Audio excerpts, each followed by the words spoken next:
Have you ever noticed how something as small as the way we start our morning can quietly shape the course of our entire lives? I want you to picture this. The soft glow of the sun begins to peek through the curtains. The birds start chirping faintly in the distance. And for a brief moment, the world feels calm. You open your eyes, stretch a little, and get ready to begin another day. But what if I told you that those first few moments after waking, those quiet, often rushed minutes, are more powerful than we think? That they can either protect us or put us at risk? Today, I want to share a story that might just change the way you wake up forever. Because the truth is, millions of seniors around the world are unknowingly making small mistakes in the morning. Mistakes that quietly chip away at their strength, their balance, and their independence. And the scariest part? Most don't realize it until something serious happens.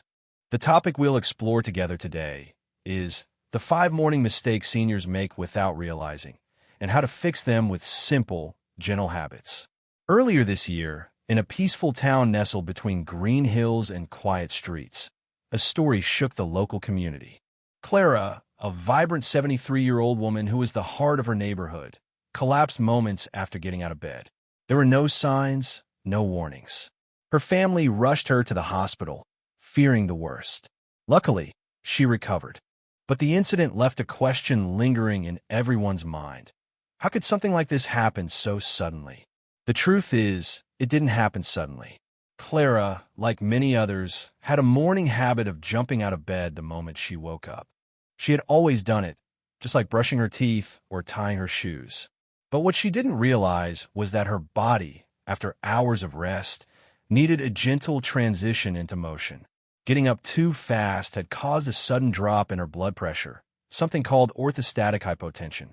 It's more common than we think, especially after 60, and it can lead to dizziness, fainting, or worse, dangerous falls. The monks in ancient Buddhist traditions knew this long ago. For them, waking up is not a race. It's a ritual, a quiet invitation for the body to return gently to the world. They would begin by wiggling their fingers and toes, breathing deeply, then slowly sitting up. Only after feeling grounded would they rise. So what can you do? Tomorrow morning, before you jump out of bed, pause. Breathe in deeply 2 or 3 times. Move your fingers, rotate your ankles. Then gently roll onto your side, sit up, and let your feet rest on the floor. Spend just 30 seconds there. Feel your body. Only when you're steady, stand.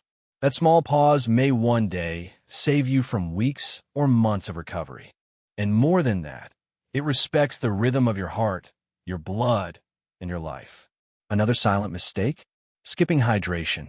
You see, during sleep, we don't just rest. We breathe, sweat, and lose moisture without noticing. When we wake up, we're already slightly dehydrated.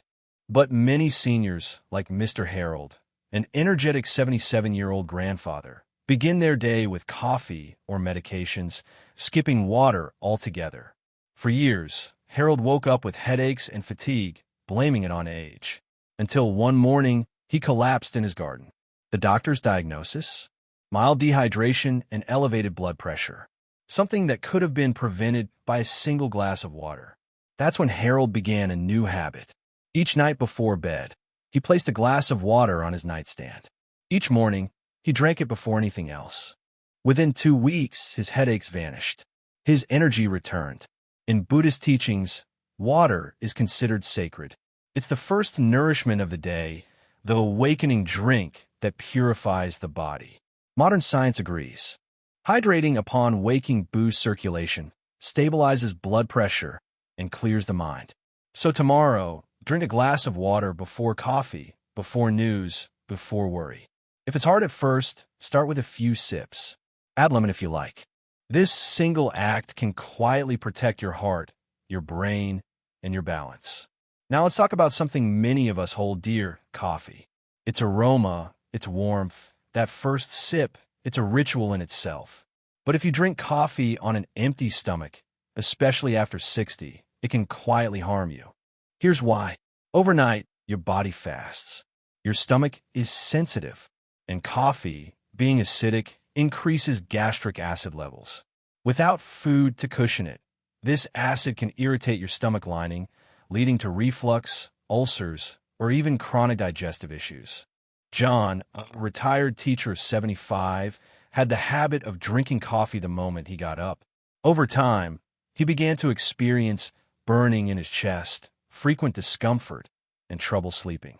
It wasn't until a nutritionist suggested eating something small first, a banana, a slice of whole grain bread, a handful of nuts, that he noticed a change. His discomfort faded, and he even began sleeping better. The monks of the East understand this well. They never begin their day's meditation or activities without a light meal. To them, nourishment is not just food, it's the foundation of harmony. So, before your first cup of coffee, give your stomach something to hold. It doesn't need to be a full breakfast, just something simple, something kind. But we're not done yet. Many seniors wake up with stiff joints, shoulders, knees, backs, and they ignore it. They rise, stretch quickly, and move on. But that stiffness isn't just a nuisance. It's your body whispering, "I need a moment." During the night, your muscles rest, your joints become still, and your inner fluids settle. If you move too fast, it's like starting a car in winter without warming it up. Margaret, a cheerful 79-year-old widow, used to wake up and head straight to the kitchen. One morning, her knee gave out. She fell, hitting her hip.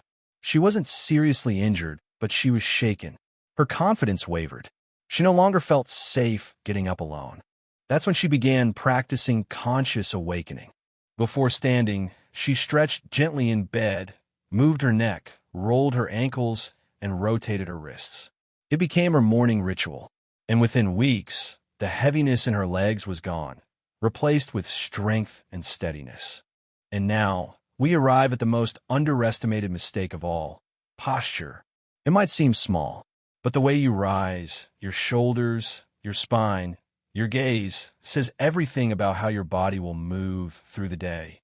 Helen, 81, was vibrant and sharp, but she had developed a subtle habit, getting up hunched forward. Over time, her balance declined. She fell twice, once in a garden, once in her hallway. She didn't understand why, until her physical therapist showed her how her posture was compressing her lungs, weakening her balance, and even affecting her mood. You see, slouched posture restricts oxygen, slows digestion, and, even more subtly, feeds emotions like discouragement. But standing tall, breathing fully, keeping your chin level, it changes how you walk, how you feel, and how you live. So before you rise, stretch your spine as if reaching the sky. Roll your shoulders back, lift your head, and when you walk, walk with intention, with dignity, because your body is not just something you inhabit. It's something that reflects your spirit.